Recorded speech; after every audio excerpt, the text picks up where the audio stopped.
Alan Nuzian is the coordinator of the Orbill Analytical Group with a rich background in history, media, and public relations. A Year 1 State University alumnus, he has held senior roles in public communication, including advising and leading analytical initiatives under the Armenian government. An experienced broadcaster and writer, Mikhail, has contributed to platforms like Public Radio of Armenia, EVN Report, and MediaMax. He has also taught media studies at Brusov State University and actively participates in international conferences and training programs. His work focuses on fostering dialogue and understanding across regional and global platforms. Welcome, Mikhail, for joining this session. Thank you so much. The session is Role of Think Tanks, Discourses, and National Security. We also have with us C.D. Sahai sir, who's also advisory board member of Usanas Foundation. So welcome. I would like to begin with you with your thoughts on the said topic. Please, sir. Can you just pass on the mic to sir, please? Please. I'll be more than happy. I'll feel safer here, you know, this always acts as a protection.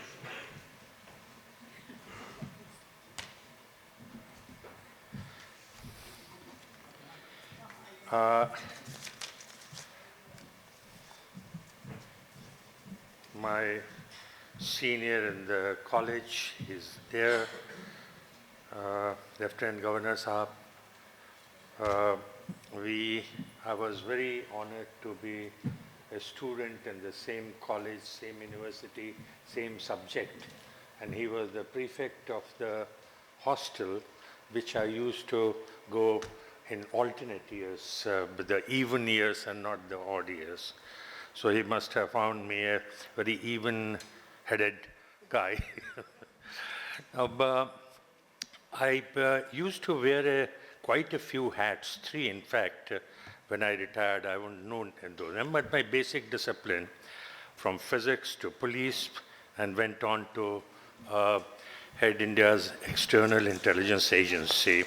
Then I got fascinated by this delivering lectures at training institutions. And they all felt very happy that finally I have come out of my no name, no face kind of job to public speaking. The first in the list were the police training institutes, and then the army school, the Mao and Visakhapatnam, the neighbors, and all that. And everywhere, they found that once I spoke, I started speaking, the next 2-3 speakers' time were consumed. Because I started my job as a lecturer, and I won't stop before 55 minutes, and if the bell rang. Then, now, the onus is on the chair of this session to ring the bell as quickly as possible. Having said that, it's a great honor to come here to Jaipur after many, many years. And I have been trying to respond positively to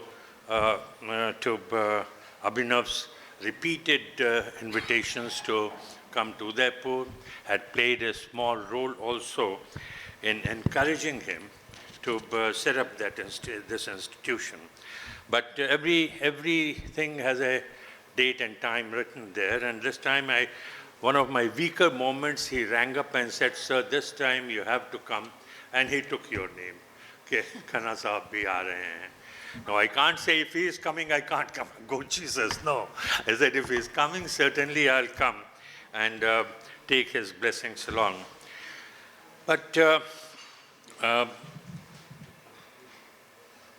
one would expect me to speak on my last posting as head of the India's external intelligence, but unfortunately, our band of professionals, and this time to ensure that I don't overstep my limits here, I have quickly during the lunch break, and I was late for that, but still got a piece of Lal Marsh there, the famous, but I have jotted down a few points so that I don't take more time than I should.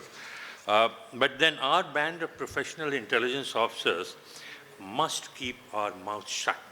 That's the basic point. And we are not only governed by the Official Secrets Act till we go into our graves.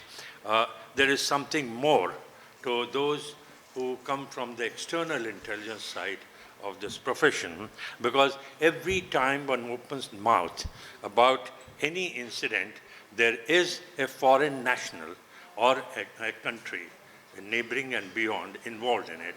And any disclosure, even accidental, could jeopardize our job, which Ambassador Mohan Kumar has been doing so well outside. I hope he was less less effervescent in his talk, while it's the same you are. Good on you. In my career as professional intelligence organization for 30 years, the post-retirement life, now 20 years, exactly to almost a month, I've come across young men of seldom come across men of enormous talent and zeal than Abhinav. It was a delight working with him as a contributor in Usanas Foundation, and I did play a role in encouraging him to come here and set up his own, and he has done a marvelous job here. Not only himself, but last night at the dinner, during dinner, I met his young brigade of interns and researchers, and personally experienced at the dinner last evening. Each one of them has the potential to become the next Abhinav here. They were absolutely bright, on the spot, and very, very inquisitive. They were asking questions. I must say I went to my room hungry, rather. I certainly missed the dessert, which I love. I love, and I live for my evening mithai. But I missed that. I'll take that from you later. Let me cut that short further. Yesterday, I was overwhelmed by the enormity of the evolving situation. I mean, we're coming back to the discussions here that has been happening for the last 2 days. Everyone talked about the new challenges, the new world order, and every a sector of international relations will be affected. And that set me a think about my own profession. And as I started wondering about it, and I thought that in every existing intelligence institution in the country, and the traditional trade crafts, and I noted this very carefully so that there is no slip up somewhere, including analytical skills, operational capabilities, and everything, are not really geared up to cope with the challenges of the new world order, which you have been talking about here. We certainly haven't thought about it. I've heard of this artificial intelligence, AI, and all these things, perhaps for the first time in my association with think tanks. Most of the systems, for want of a better word, must start preparing themselves fast and furious to meet the challenges of, say, 2050. Now, no year was put in the discussion so far. Towards the end of this 2-day seminar, I thought we could put a line there that by which time we are talking about Viksit Bharat. I submitted to Visar last evening, Viksit Bharat in 2045 or 47. For intelligence community, I've been a little more charitable to give them up to 2050. And otherwise, they will become irrelevant and hope not a liability to the statecraft. Emergence of new technologies like AI, machine learning, these are words I have copied and I understand nothing of it, I must admit. quantum computing. Quantum is a word which I had heard in my MSc, but then computing has been added to that. That makes a lot of difference. So I heard about quantum mechanics. It used to be taught and all that. Now, how has computing come into that? Big data analysis, virtual reality, new satellites, drones, 5Gs, etc., etc. The task of intelligence agencies in the new world order is going to be more complex than ever. Ladies and gentlemen, I will not be able to say anything beyond these words, lest I would be saying to remain irrelevant and effective, the intelligence agencies must start working on these new models and new challenges. And their entire policy of recruitment, analysis, reporting, conclusion, coming to conclusion, projections and all that must change.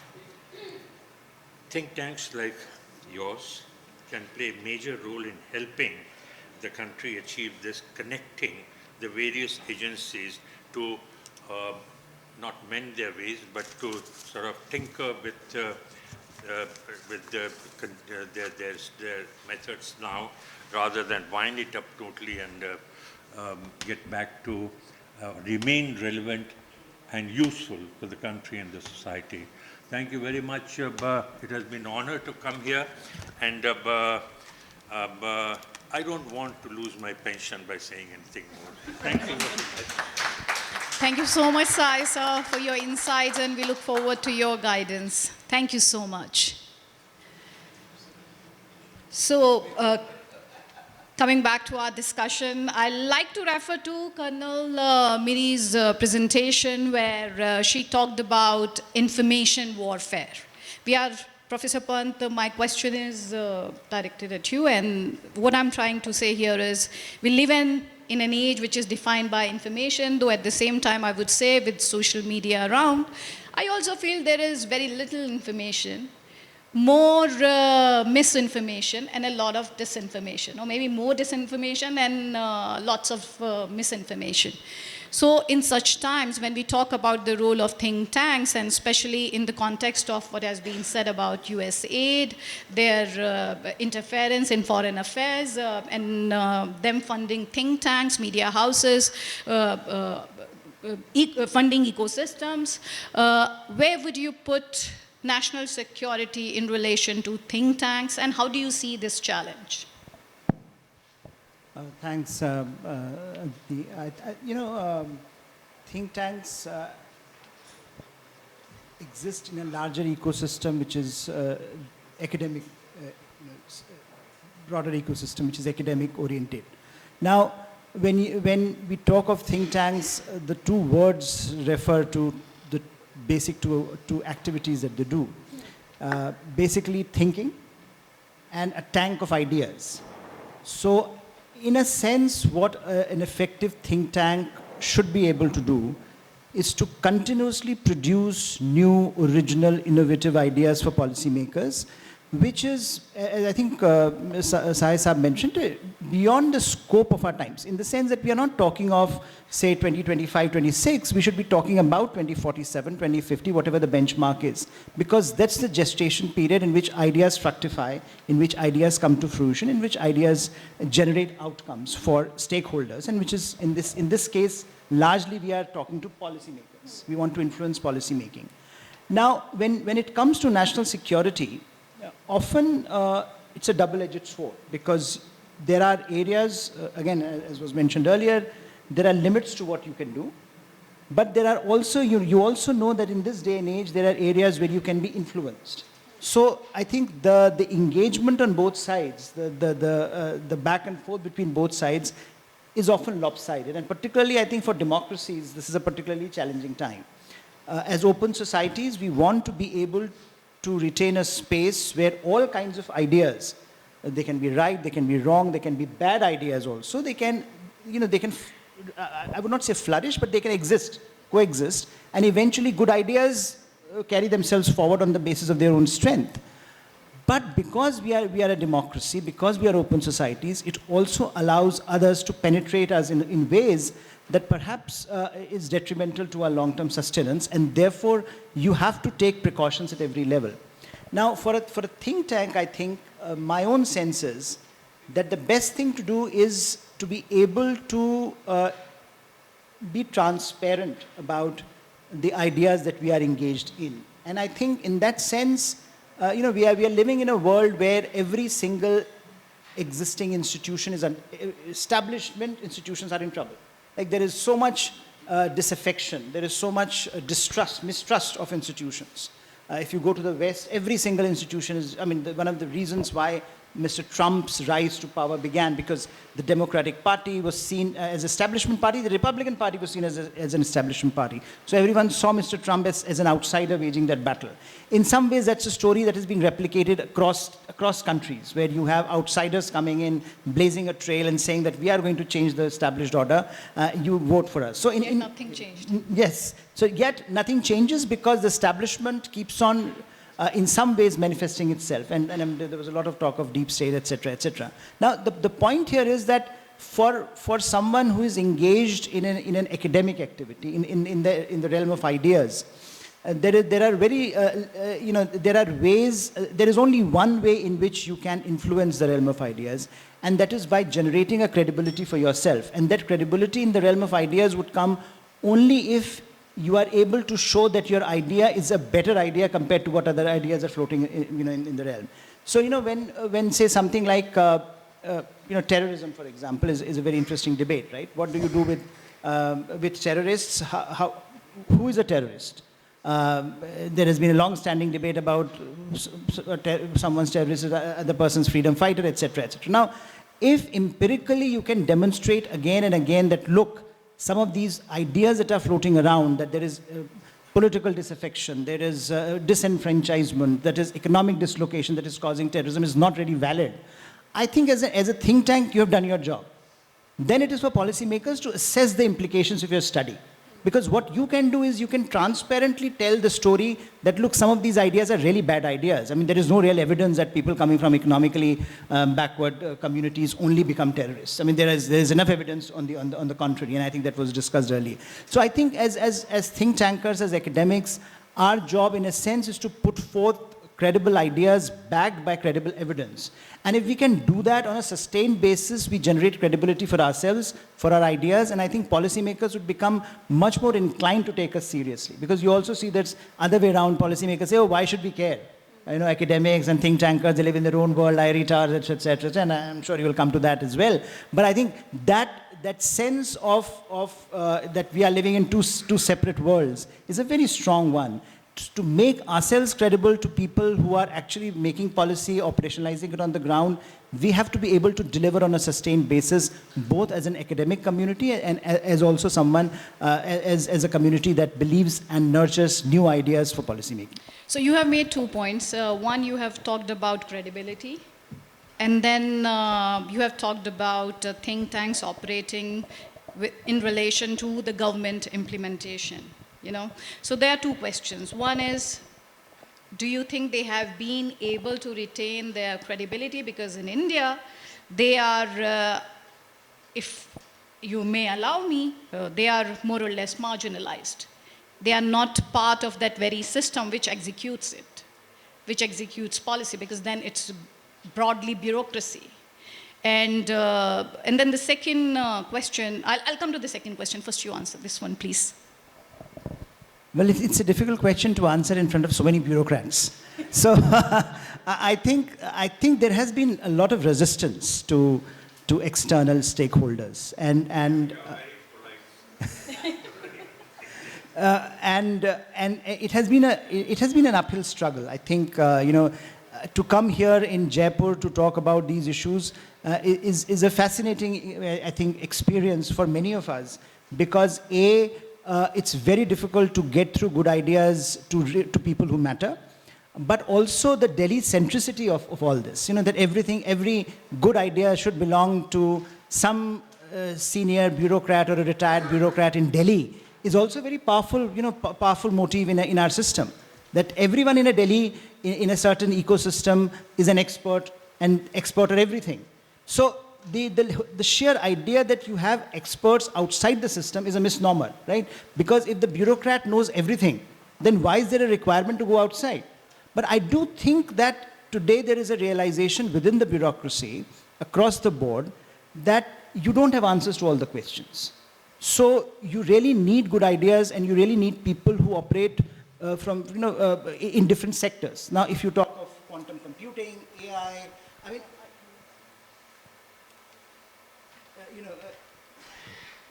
You take this one. okay, it's working. So these are very new, and climate, we were discussing climate. Now, how many of our bureaucrats are trained to do climate negotiations? Not many. I think Ambassador Kumar is one of the rare breeds who has dealt with trade and other multilateral negotiations in ways. But I don't think the system nurtures expertise in that sense, which perhaps allows you to leverage some of your, even within the system, expertise. So therefore, it has been an uphill struggle, but what we have seen in the last decade or more is that this nurturing of newer think tanks, newer ideas banks, individuals like, I think, Abhinav taking onus of this, of course, ORF is where I come from, is a bigger institution. And it's backed by resources which perhaps not every single institution would get. But having an individual run an institution like this outside Delhi, in Rajasthan, in Jaipur, is a newer thing to happen in India. And I think this is likely to happen more and more because there is real demand now. And Sometimes technology conspires.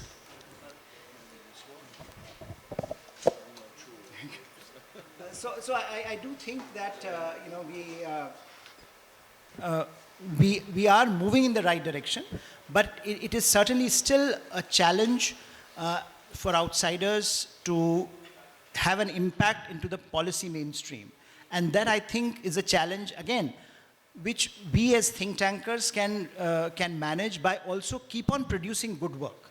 Because ultimately, if we are doing good work, then there is no way someone can ignore us. And given the kind of expanse of ideas that is now needed, perhaps this is the right moment to strike in the think tanking business, and Abhinav is right on the mark. Okay. You want to add? I just want to add to what Mr. Pant is saying. I have a slightly different opinion. I have had the opportunity firsthand. I was a journalist, but during the current government, so from 2014 to 2016, I was advisor to one of the senior most cabinet ministers. So I have had the opportunity to, look at the government from within. I don't think, bureaucrats should be blamed for everything basically which is going wrong. Bureaucrats have become, the easiest scapegoats, because being bureaucrats, they are not able to respond also officially. So I'll tell you, the problem with, and because I've been a political journalist also, the root cause of the problem in India is that there is no think tank culture when it comes to our political parties. Every major political party in rest of the world, you see America, you see most of the countries in Europe. So, and I'll talk specifically in context of national security, because that is the topic. Why don't we see basically a common consensus? There is no actually national security policy consensus, because there is no national security policy which exists, and it does not exist because our and there are some basic reasons for that. But just to give you the factual thing, because not many people would know, there are 4 kinds of political parties in India. One is, of course, the ruling Bharatiya Janata Party. Second is Congress. Third, you can say left bloc. And fourth are the regional parties. The regional parties, they don't have a think tank. Congress used to have a think tank called Rajiv Gandhi Foundation, but it became a payment gateway, unfortunately. And BJP has actually 2 think tanks. One is called the Public Policy Research Center, PPRC. And the second one is Dr. Shyama Prasad Mukherjee Foundation. But there is no they do come out with monographs. And I'll tell you some of the basic problems with our political structure or with the political parties in context of not having think tanks, and because of that, not having a national security, understanding of the national security policy when they go to the government is, one is that there is an absence of a long-term vision, strategic vision in the political parties. They only look at the next elections. Then we have the politicization of the national security. We have seen major, security kind of events, related events like Pulwama or, Balakot airstrikes or Galwan, how different parties have basically tried to politicize it.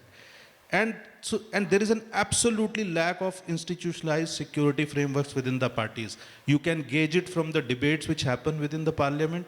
You can gauge it from, the resolutions which these political parties pass when they meet for their executive meetings or for their council meetings. So, and even when they, have to speak something on national security, it's a reactive approach. It is not a proactive approach.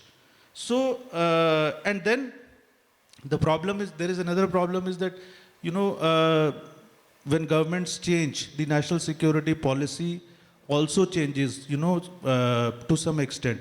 And I'll just close my remarks with this thing.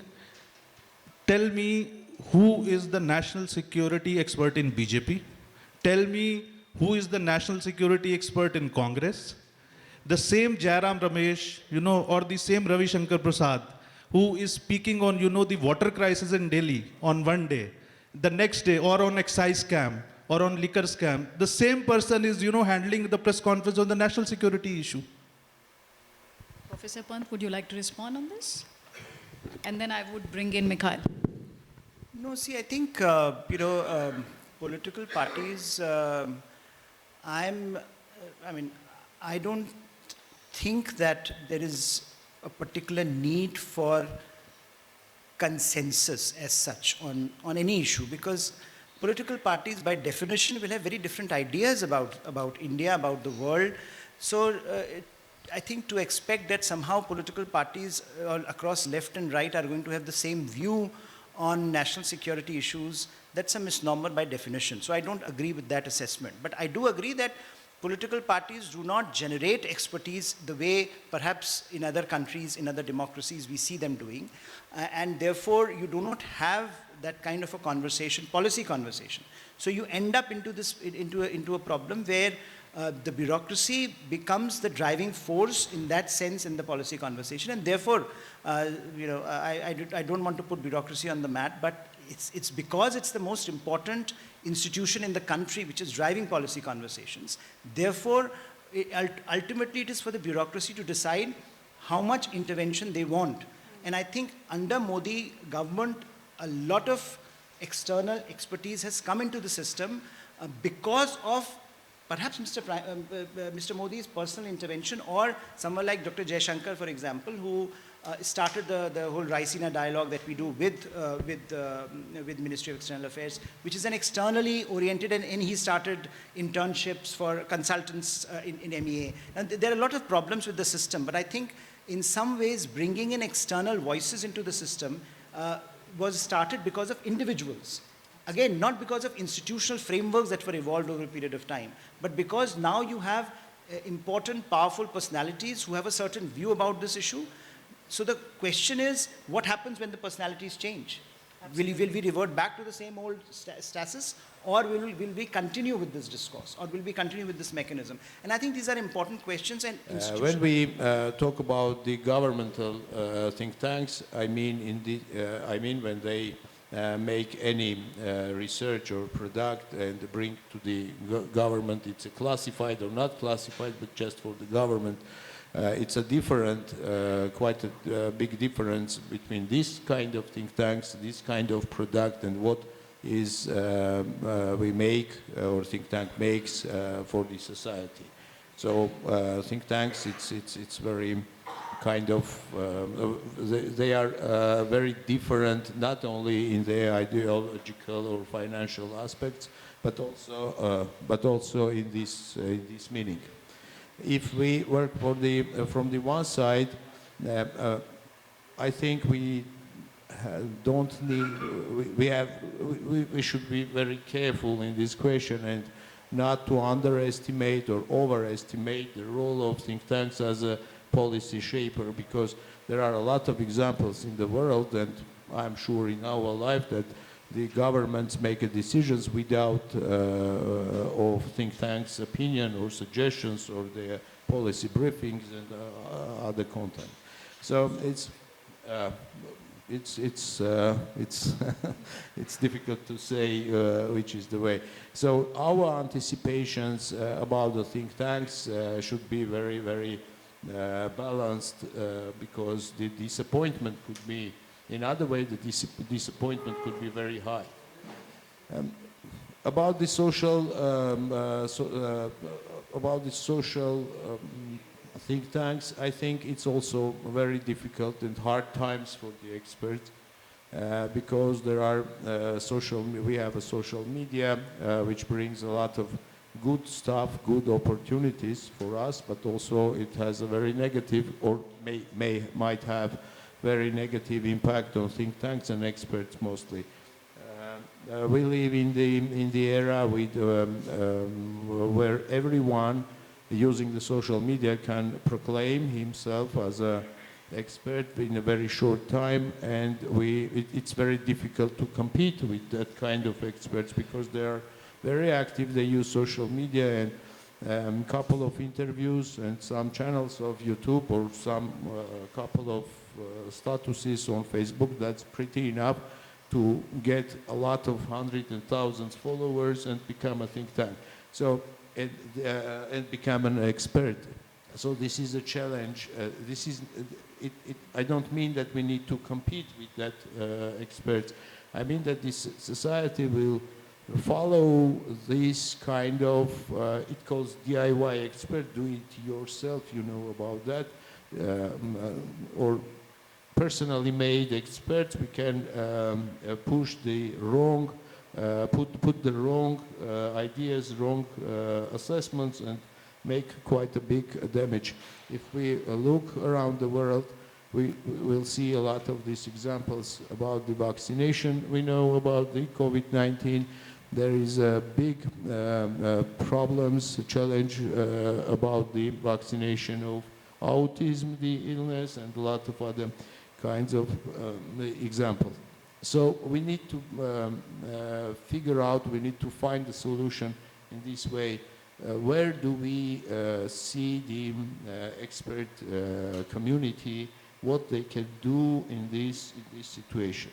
And also we live in very, from one side our world is very complex, much more complex than maybe we had 2 or 3 or 50 decades, 5 decades ago.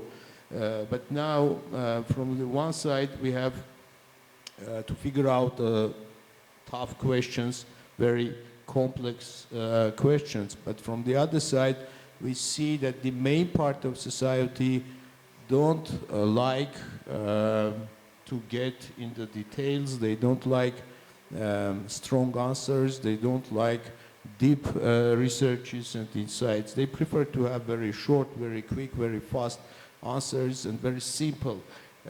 From the one side is another issue that some of experts they intentionally or not intentionally follow these trends, follow this agenda, and they bring very simple, very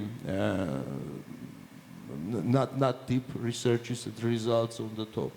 So these are, in my opinion, these are very big challenge for expert society, for analyzers, and we have to find some solutions, what we are going to do with this, how we can, because we cannot change the world, we cannot change the social media, we cannot ignore it completely, and we need to find some ways to live in this very fast growing, it's very fast and overloaded with the information reality what we have at this moment, right this moment. As Mikhail mentioned the point about research, I recall Dr. Pandya during his discussion, he also mentioned the quality of researchers.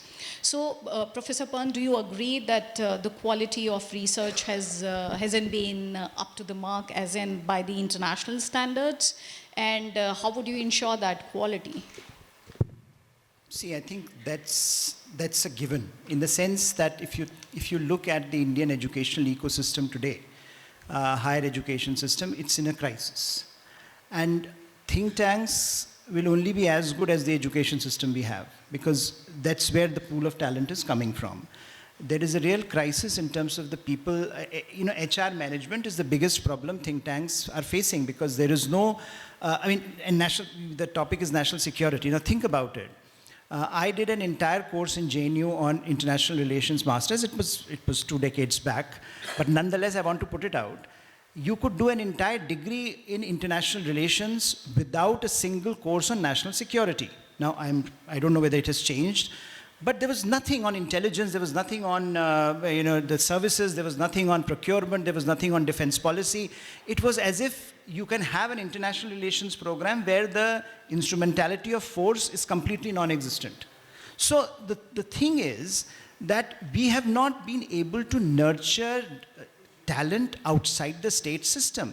So it's very natural that when you have an ecosystem like this, you will inevitably go to people who have spent their time in the services, right, or in the bureaucracy. So what you see, for example, often the op-eds that are being written on national security matters, the commentary that is coming on national security, it is largely people who have served and largely the bureaucracy, retired bureaucracy that is available. Now that creates this dissonance, because you do not have anyone on the civilian side to actually either confirm or to disabuse what is happening in this. So by and large, I think our education system has done us a great disservice in that sense, because there we do not have, or we are not nurturing enough talent. I hope it changes, because the kind of requirements that India has are significant now, and I think we are looking at we talk of demographic dividend, and Prime Minister's talked about skilling and reskilling that we needed given the kind of challenges we face. But I think just in terms of what we are nurturing in our universities, we have to be very thoughtful about it, and we have to really work hard on it, because unless we work hard there, we can create institutions, but ultimately this will be one Abhinav Pandya coming from somewhere and deciding to create an institution. But where will he get his people? I mean, he has to get his people, his interns, his researchers from the same university system that is not being able to live up to the expectations. So I think that is a challenge of the talented people that we face, and I hope we rectify it sooner, because we don't have time. So you're talking about rectifying it. Arunji, how can it be rectified? Would you like to suggest some solutions, way ahead? Because eventually think tanks should be about finding solutions, and that too long-term solutions. What can I suggest? I am product of the same system. So, but I think, Professor Panthi is right, but there are sparks of brilliance. And I'm optimistic, and I think there are structural issues basically. So to do the course correction, it takes time. The government has come out with the new education policy. It has tried to deal with a lot of structural issues. See, these are the things which take decades to. These things are not done overnight. I think a beginning has been made. But Aditi, you and me, both of us come from the mainstream media. I think the mainstream media also has to kind of share the blame, because the kind of respect we give to the kind of leverage we give to the education reporters, or how many stories basically we publish on the state of the education system. Because these are the things, which go into the system as inputs. As I told you that, as many senior bureaucrats are sitting here, the first thing which reaches to the minister, and with my experience I am telling you, the first thing what a minister does is, in India, when he gets up in the morning, so there is an IB report which is there on his table related to his ministry, and there is a bunch of clippings which come from Press Information Bureau about the issues which has been basically covered on the previous day. If there is a consistent coverage of, malfunctioning of education system, or as Professor Pant pointed out, need to improve, there are, a slew of op-eds on this thing. The minister has to take cognizance of that. If he will not take cognizance, or she will not take cognizance of that, Prime Minister's office will take cognizance of that, because there also this bunch of clipping goes. So I think the media basically, which is kind of a sacred cow, and which can do no wrong, and which is on the highest trumpet. And look at our educational institutions. There is not even a single media think tank in India worth its salt. There are a couple of institutions. So what we have done, we have all the power, we can get all the permissions, we have all the resources, we have got some of the greatest minds probably as we feel in Indian journalism. What have we done? So I think it's going to take time, and I think probably now we are running short of time. I'll take the question of funding. Mikhail, if you could just quickly comment on that, and then I'll take a couple of questions from the audience. We need to play 2020, as they say in cricket. Okay, it works. I have just some couple of ideas in short what we can do or what think tanks can do for trying to overwhelm these issues. First of all, I think that the think tank product should have been open and open for society. So it's some kind of additional job for think tank experts to bring the details in a very simple ways, but keeping the accuracy for society. Media could have very, very important role in this for this work again, because media we know has a very big followers. A lot of people follow mostly the media, but the great ideas, the important ideas, which is boiling and which is making in think tanks, should have been bring to the society through media. For example, just a small example, I had about more than 1 year, we had a radio program in public radio in Armenia, which is which was only about the scientific researches, mostly in the social and political sciences. So it was a way of bringing the new articles, new books, new topics, new ideas for society in a short, it was about 20-minute programs in a short and more easy way. And also I think it's very important for the experts to have a good cooperation with their partners from different countries, because the horizontal cooperation is very important if you have good and trusty friends, experts in India, in Armenia, in other countries, in Russia, and you work on any topic, you have a chance to ask to them what is going on in reality. Maybe you are getting some wrong facts or wrong information. You can check it, you can make corrections, and again, it's very productive way, in my opinion. I believe it could be very useful, because it do not need big time, do not need some bureaucracy or official stuff. It's very horizontal work. You can connect and make some corrections for your further job, and also be helpful for your colleagues from other countries or other institutes or universities as well. So it's mostly the question what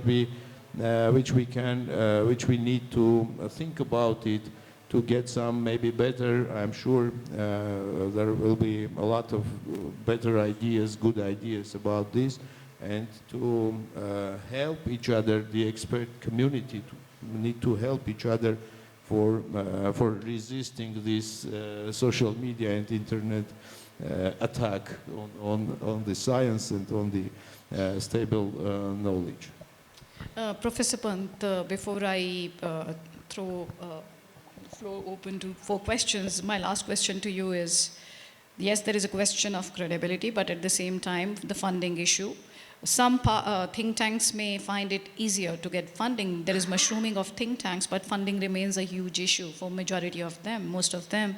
How can this be addressed without compromising on objectivity and without getting influenced by foreign actors? I think one obvious way is to be transparent about it. So where we are getting our funding from should be should be clear to whoever is coming to our website or whoever is coming to us as an institution, to know that we have multiple sources of funding. And of course, diversification is a good way. So if you are diversifying your funding, not relying on one single source, then I think it allows you to do different kinds of things by using different stakeholders. And there the pressure is often less because you are not beholden to one single funder. But it's a challenge, and in a world where resources are being cut for academia, for think tanks, and I mean, I also teach in London, so there is enormous pressure in terms of funding. The governments just don't have any money anymore. So you have to go out to private sector, and private sector often comes with its, as you were alluding to, with its strings attached. Now, how I think not compromising on your base, on your integrity becomes very important, because you are in this for the long haul. You are not in this for one odd project. Because if you do something terrible with one funder, then it becomes pretty obvious that you are not going to be in this business for long. So I think my own sense is that transparency helps, diversification helps, and also clearly recognizing and being upfront about the limits of what you stand for.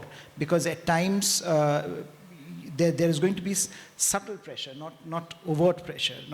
So there I think your own terms of reference, your own integrity becomes very, very important as to how bold are you in standing up to your own values and to your own ethical standards, which I'm afraid not many, particularly more vulnerable institutions, are able to do, because they find it very difficult. The funding becomes a critical issue for most think tanks. So I do think that ultimately it also boils down to individual and institutional integrity. Everything boils down to that.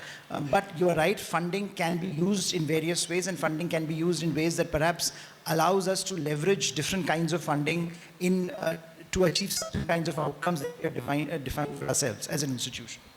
So now we'll take a few questions. Yes. Can somebody please pass on the mic to General Dua, please?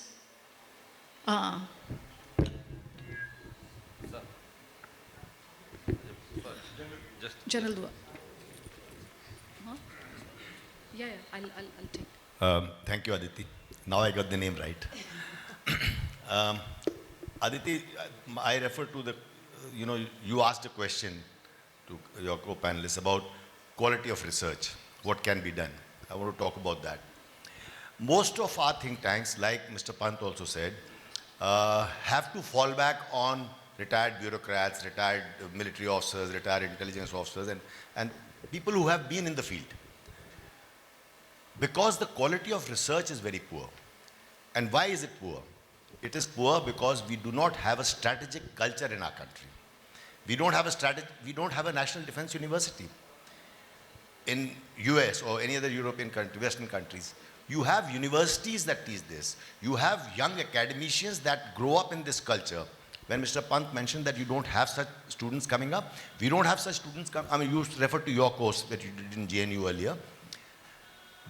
In the United States, you have a university for defense acquisitions. I used to handle defense acquisitions in my last rank.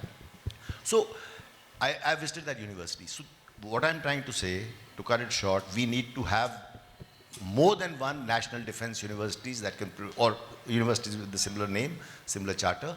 The Rashtriya Raksha University in Ahmedabad is a poor substitute because it is not a national security, it is not doing national security studies. Having said that, I just want to make a smaller point. I think it's also merits mention. Whatever is the number of think tanks you can put a number to in India, all of us talk to each other, we cross-invite each other, and we put our heads together. We are all English speaking. And English is the language of about 3% of our population. So I think we need to take a look at that as well to improve our quality of involvement. Thank you. Thank you, sir. Thank you. Somebody please pass on the mic to Sahai, sir. Sahai, sir. And then Tejinder, sir. Please. Okay. Tejinder, sir. Please. And then Sahai, sir. I'll get the mic to you, sir. I wanted to ask Professor Pant. He's a very distinguished person in the whole field of international relations and also research on security and other issues, geopolitical issues. Has the Observer Research Foundation drawn up any report on security challenges faced by India from within? Have you done that? No. My point is, we have talked about security challenges from the neighborhood, Bangladesh, Pakistan, we know about it. There are various ways of dealing with it, and they have been dealt with also. General Dua was there in the operational command. It's a very, very serious deficit that an organization which has been in existence for several years and is perhaps the top-rated institution for research in security and geopolitical issues has not done serious research on security challenges faced within the country in different parts and for various reasons. The second point is, if at all such a research were to be carried out, would it be done simply on the basis of perceptions of a few scholars, who have been recruited into the foundation as, co-opted associates? Or will it be based on actual discussion with people on the ground who are impacting the security, the basically reaction to those security challenges, which are all the political parties? And I remember Professor Pant mentioned, different political parties can have different views on what to do with security challenges. Firstly, are they even aware of the common challenges which is faced by the nation? Now, in my view, it's absolutely possible that all political parties come to a common agreement that these are core security challenges faced by the Indian nation. There's no question about it. It's not algebra or what they call, Greek. It's right there. It's staring us in the face. All the discussions we have had, Islamic-led on the security situation in the country, they have to actually pull up their bootlaces and do something. Thank you, sir. Please pass on the mic to Sahai, sir.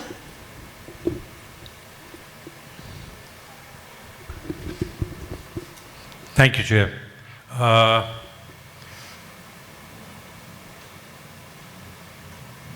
There are a lot of things which have come up during the discussions. There was historical perspective moved by the bureaucracy in the late 80s. This justifies, the great justifies talking about the late 80s, that not enough strategic input is coming into the government's policy making system from anywhere other than the departmental files and all that.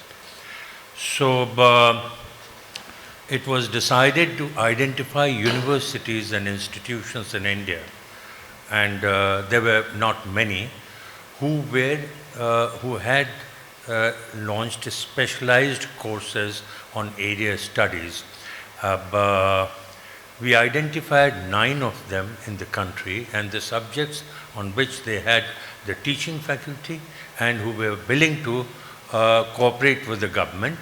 They wanted funding for the project, but no strings attached. Fair enough, absolutely. If you want honest ideas and to come in, you can't, start perpetrating the whole thing. It was suggested that RNW or someone or the other should take it. My suggestion to the then Cabinet Secretary was that no, you are the head of the bureaucracy, you do the funding, you do the determination, let intelligence agencies not get involved in this. And the subjects were discussed, allotted, and discussions held. They came up with reports, but no substantive input came, unfortunately, because there was no, till then, absolutely no contact or synthesis of ideas between the academia and the bureaucracy. They sat in different corners of the country and tried to do that. So that program failed. The government lost the election. Rajiv Gandhi lost, and then after that, one thing led to another. It died down. But in recent years, again, the culture has revived of getting inputs from the think tanks. And think tanks have assumed a very important position in the, not policy determination. We can't frame policies because we don't have all the inputs. But the interaction between bureaucracy and the think tank of substance has improved. There have been regular, I'm sure, observer research. The Raisina dialogue is a classic case. We have been doing the Indraprastha on the security side in Usanas Foundation. On various other problems around the world, around certainly the neighborhood and beyond, we have been very lucky to get the concerned in the Ministry of External Affairs, and they have been the most outgoing. I mean, we were talking about our ambassador as other views, but they have been very, very cooperative in sending a joint secretary to participate in that. Brief the think tank on government's thinking and government's constraints. And the think tanks also have to respond to that. A whole lot of work. I mean, look at this Maharana Pratap unusual. There's the fourth year, I think, running that the Ministry of External Affairs has supported that. What have they asked you in return? To tailor a report like to their liking?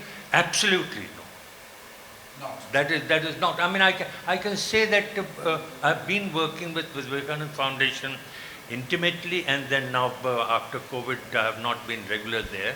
But in the last 15 years of my association with them, not once government has funded a program. Not once have they asked us to tailor a report.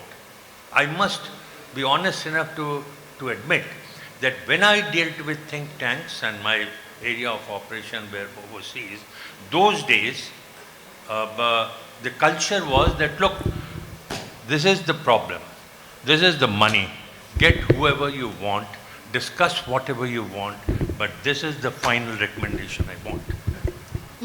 I mean, let this not go on record, please. I mean, if you invite a person like me, but I will say what I want to say.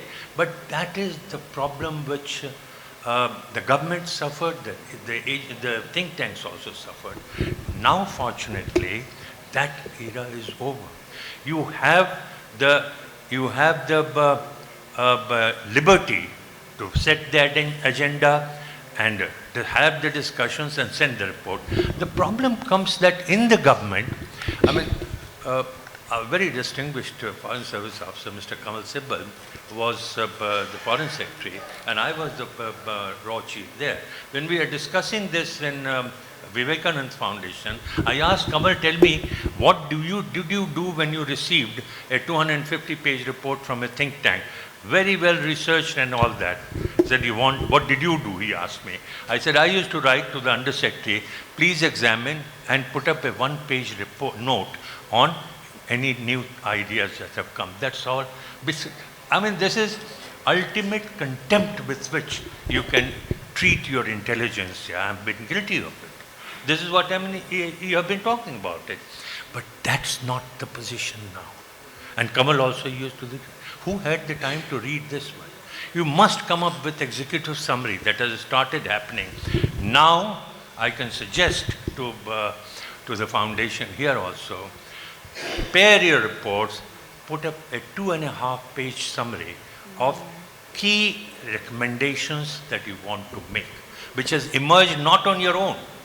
Be honest enough on that this is the gist of the discussions that has come up And these are the key recommendations. And this will be read, and I can assure you this will be taken action upon also. That is the current culture. So we must get rid of some of the old things which were happening. That approach, a disdain that all knowledge, all wisdom resides in our official files, that has gone. And that's such a good development. Thank you. Thank you so much, Sai. So with this, we wrap up this session. Thank you, Professor Pant. Thank you, Mikhail. And thank you, Arunji. Sorry? Oh, sure, sir, please. I wish to make a point, ma'am, if you allow me, please. May I? With your permission. Yeah, sure, sir. Please go ahead. Just a perspective. How many of us knew, at least I didn't know, that there is a thing called a think tank for considerable length of service? A neutral solution provider, it should have no strings attached to anybody. There should be no government funding. The moment government funding takes place, that means your opinion is going to be biased. You will be oriented towards, towing their line. Second point. Second point I wish to make is, when you talk about security, it is not. The human mind is so oriented that we generally start thinking on military terms.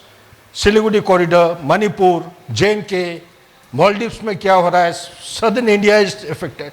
There are multiple components. Professor Pant will bear me out. He's been talking to us in different platforms, and so has the very distinguished esteemed panelists. Security per se is related to water security, food security, information security, data security, it is pathogen, the biological security. Host of threats are emerging, new threats. The 9/11 is also a security threat. 7th October 2023, electromagnetic spectrum having been blacked out, isn't that a new threat, new dimension of a threat? Maybe attributed to the military component, but such like issues which are invisible today may become a threat tomorrow. So therefore, I think the need of the hour is that we need to dissect the problem correctly and establish, since this platform is actually discussing the issue, I am sure some feedback, tangible feedback will go to the government of India. We need to start an ecosystem, a culture of think tank by giving a long-term perspective plan. It has to be there, integrated into an education system. Education system, I tend to agree with the former Lieutenant Governor. Madrasas have to be totally stopped. There has to be centralized education. Only then the country can think of going ahead progressively with a forward-looking objective. Thank you. Thank you, sir. Thank you so much.